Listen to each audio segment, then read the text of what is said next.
이웃집 김 씨는 평생 평범하게 살았다. 낡은 아파트에서 소박하게 지냈고 고급 차도 명품 가방도 없었다. 그런데 돌아가신 후 유산 정리를 하던 자녀들이 깜짝 놀랐다. 통장에 12억이 있었다. 아무도 몰랐다. 이웃도, 친구도, 심지어 가족도. 김 씨는 조용히 부자가 되어 있었다.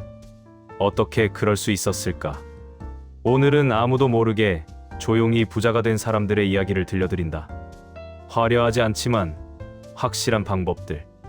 소름 돋을 만큼 단순하지만 강력한 9가지 비밀. 박 씨는 50대 중반 작은 슈퍼를 운영했다.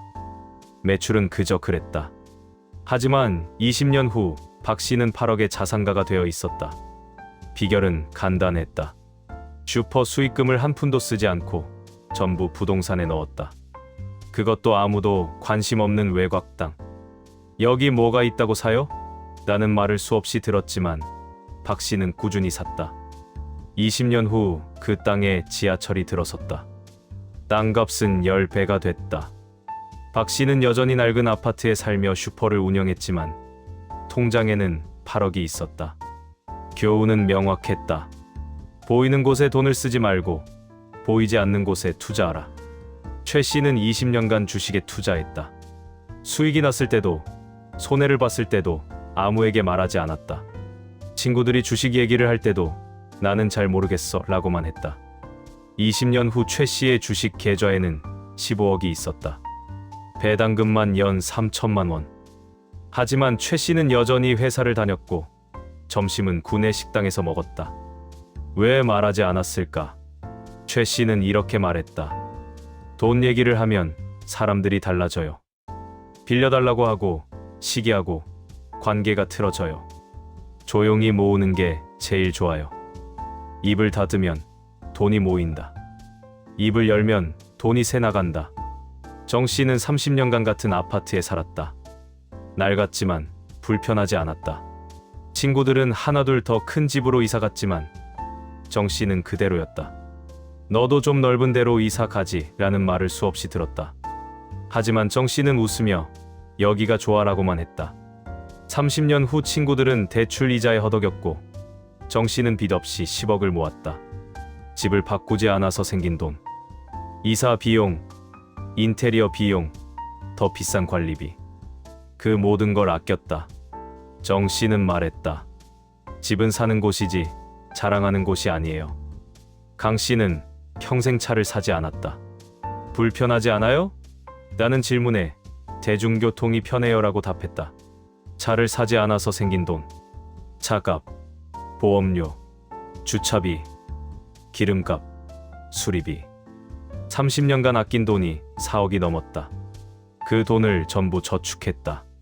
친구들은 새 차를 자랑했지만 강 씨는 신경 쓰지 않았다. 5년 후면 그 차도 헌차예요. 돈은 남지 않지만 필요 없는 것은 사지 않는다. 단순한 원칙이지만 지키기 어려운 원칙. 이 씨는 스마트폰은 있지만 SNS는 안 했다.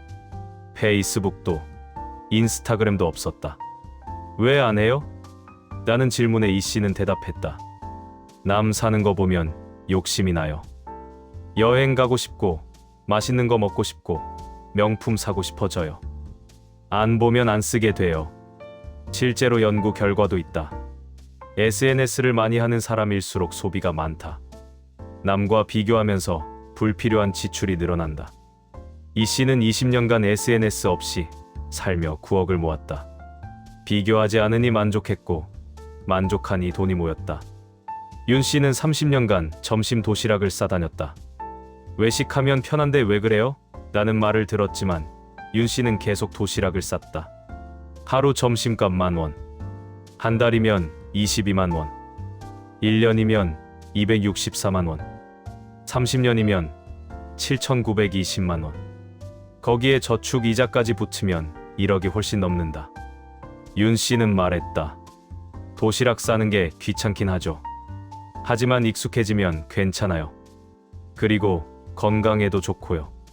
작은 습관이 큰 돈을 만든다. 한 씨의 옷장은 텅 비어 있었다. 겨울 옷 서너 벌, 여름 옷 서너 벌. 그게 전부였다. 옷이 너무 없는 거 아니에요? 라는 질문에 한 씨는 웃으며 답했다. 입을 옷이 있는데 왜 더 사요? 유행 따라가느라 돈 쓰는 게 아까워요. 한 씨는 옷 대신 주식을 샀다. 30년간 아낀 옷값이 수천만 원. 그 돈으로 산 주식이 지금은 5억이 넘는다. 옷은 소비예요. 주식은 투자예요. 저는 투자를 선택했어요. 송 씨는 돈을 쓰지 않는 사람이 아니었다. 다만 쓰는 곳이 달랐다. 책, 강의, 자격증. 배우는 데만 돈을 썼다. 50대에 부동산 공부를 시작했고 60대에 경매를 배웠다. 그렇게 번 돈이 10억. 송 씨는 말했다. 돈을 쓰려면 미래에 돌아올 곳에 써야 해요. 옷은 입으면 끝이지만 지식은 평생 가요. 부자들은 소비하지 않는다. 투자한다. 자신에게. 위에 나온 모든 사람들의 공통점. 명확한 목표가 있었다. 70세까지 10억 모으기. 은퇴 후 월 300만 원 만들기. 자녀에게 빚 없는 집 물려주기. 목표가 있으니 참을 수 있었다. 친구가 여행 가자고 해도, 새 차를 사라고 해도, 고급 식당을 가자고 해도 거절할 수 있었다. 목표 없이 돈을 모으는 건 불가능하다. 목표가 있어야 버틴다. 이 9가지를 보면서 어떤 생각이 드는가? 이렇게까지 해야 하나? 싶을 수도 있다. 인생 재미없게 사는 것 아닌가? 생각할 수도 있다. 하지만 이 사람들은 불행하지 않았다.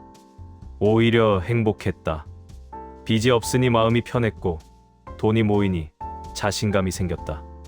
늙어서도 자녀에게 짐이 되지 않았다.